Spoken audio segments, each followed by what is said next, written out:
Hello 11th class, welcome back on Saran classes. Student, मैं आपके सामने फिर हाजिर हूँ अकाउंट की एक और न्यू क्लास के साथ। जैसा कि आपको पता है, हम डिस्कस कर रहे थे अकाउंटिंग को। ये हमारे मंडे और ट्यूसडे की क्लास रहती है अकाउंटिंग के ऊपर। उसी को आगे बढ़ाते हुए आज हम डिस्कस करेंगे चैप्टर नंबर 9 के नेक्स्ट टॉपिक को स्टार्ट करने से पहले देख लेते हैं थोड़ा सा एक मोटिवेशनल थॉट, जिससे हमें एनर्जी मिल सके, क्लास को अच्छे से स्टार्ट कर सके। अपनी आजादी के सुवर्ण दरवाजे खोलने की एकमात्र चाबी सिर्फ एजुकेशन, शिक्षा होती है। कि भाई अगर हमें फ्रीडम चाहिए, अपने अकॉर्डिंग कोई काम करने को चाहिए, तो उसका एकमात्र इलाज एजुकेशन ही होती है। हमें एजुकेशन अपनी इस तरीके से करनी चाहिए कि ताकि हम उसमें प्रॉपरली सक्सेस हो सके। सक्सेस का मतलब यहाँ ये नहीं होता कि हमें गवर्नमेंट जॉब मिल जाए, नो, बल्कि हम इस लायबल हो जाए कि हम अपने कम से कम अपने आप को स्टेबल कर सके। ठीक है, तो हमें एजुकेशन अब प्रॉपर रखनी चाहिए। और स्टूडेंट्स, आपसे अनुरोध है कि प्लीज आप घर पर ही रहे, क्योंकि ओमिक्रॉन के केसेस बहुत ज्यादा बढ़ रहे हैं। इसी सब को देखते हुए प्लीज आप अपने घर पे रहे। अपनी सुविधा खुद की ही होती है। अगर हम खुद से अपना देखभाल करेंगे तो उससे अच्छा कुछ नहीं हो सकता। So please stay at home. करते हैं आज की क्लास स्टार्ट हमारे। 11th क्लास हम डिस्कस कर रहे थे चैप्टर नंबर 9 फाइनेंशियल स्टेटमेंट को। प्रीवियस क्लास के अंदर हमने इसका बेसिक इंट्रोडक्शन पढ़ लिया था कि फाइनेंशियल स्टेटमेंट होती क्या है, फाइनेंशियल स्टेटमेंट कितने टाइप की होती है। Means income and expenditure account, trading and PNL account and balance sheet. ये थी प्रीवियस क्लास की बात। उम्मीद है कि आपने अच्छे से कर ली होंगी वो तैयार क्लास हमारी। उसी क्लास को आगे बढ़ाते हुए आज हम डिस्कस करेंगे कि एक्सपेंडिचर क्या होते हैं और कितने टाइप्स के होते हैं। करते हैं आज की क्लास स्टार्ट हमारी with the meaning of expenditures.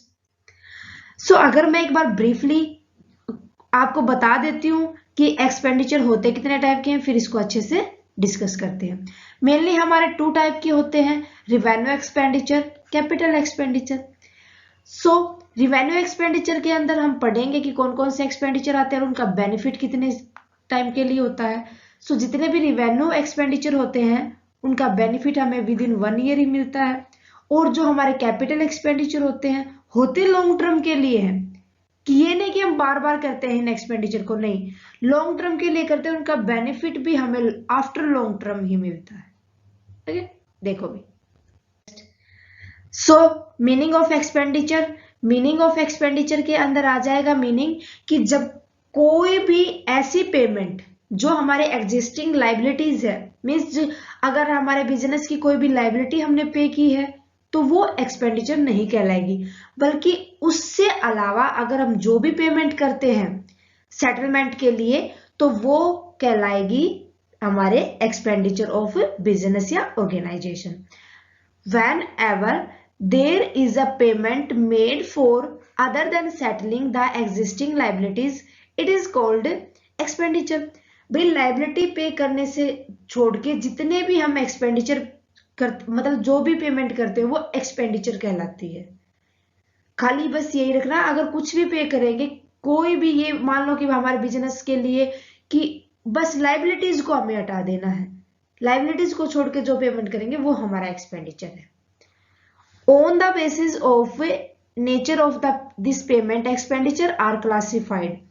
कि हमारे जो हमने पेमेंट की है ना, उसके रिगार्डिंग जो हमने एक्सपेंडिचर के लिए पेमेंट की है वो 2 टाइप के होते हैं। अभी प्रीवियस स्लाइड के अंदर मैंने बताया था, एक तो होता है कैपिटल एक्सपेंडिचर, एक होता है रिवेन्यू एक्सपेंडिचर। कैपिटल एक्सपेंडिचर मैंने आपको बता दिए थे कि नॉन रिकरिंग के होते हैं, मींस उन एक्सपेंडिचर को, कैपिटल एक्सपेंडिचर को हम बार बार नहीं करते, बल्कि लॉन्ग पीरियड के लिए एक बार ही करते हैं और उनका बेनिफिट हमें मोर देन 1 ईयर मिलता है। ये नहीं कि हमें थोड़े टाइम के लिए, लाइक मशीनरी, प्लांट्स।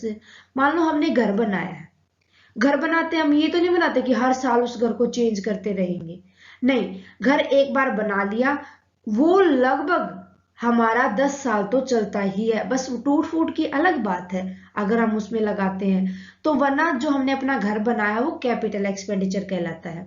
कि हमने एक बार बना दिया लॉन्ग टर्म के लिए, अब उसका बेनिफिट हमें मोर देन 1 ईयर मिलता रहेगा।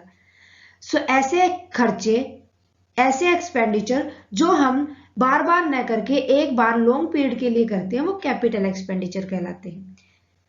These are those non recurring expenditure benefit of which are extended to more than 1 accounting year. बता दिया ना, यहाँ पे हमें एक से ज्यादा अकाउंटिंग पीरियड के लिए उसका बेनिफिट मिलेगा। लाइक एक्सपेंडिचर एग्जाम्पल हो जाएंगे हमारे पास, expenditure incurred to purchase machinery. हमने एक मशीनरी खरीद ली, ये तो है नहीं कि हर महीना मशीनरी खरीदेंगे या 6 महीने में खरीदेंगे। सो हम एक बार अगर मशीनरी खरीद लेते हैं तो उसको लॉन्ग टाइम पीरियड के लिए हम रखते हैं, बार बार चेंज नहीं करते, उसके ऊपर पैसा भी उसी हिसाब से लगता है। ठीक है, so the benefit of machinery would definitely extend to more than 1 accounting year, hence this is a capital expenditure. अब मशीनरी का बेनिफिट हमें मिलेगा एक से ज्यादा साल के लिए, ज्यादा अकाउंटिंग ईयर के लिए, तो ये होते हैं हमारे कैपिटल एक्सपेंडिचर। अब बात करते हैं कि हम कैपिटल एक्सपेंडिचर को कहाँ दिखाते हैं। तो कैपिटल एक्सपेंडिचर को शोन करते हैं, हम दिखाते हैं asset side of balance sheet.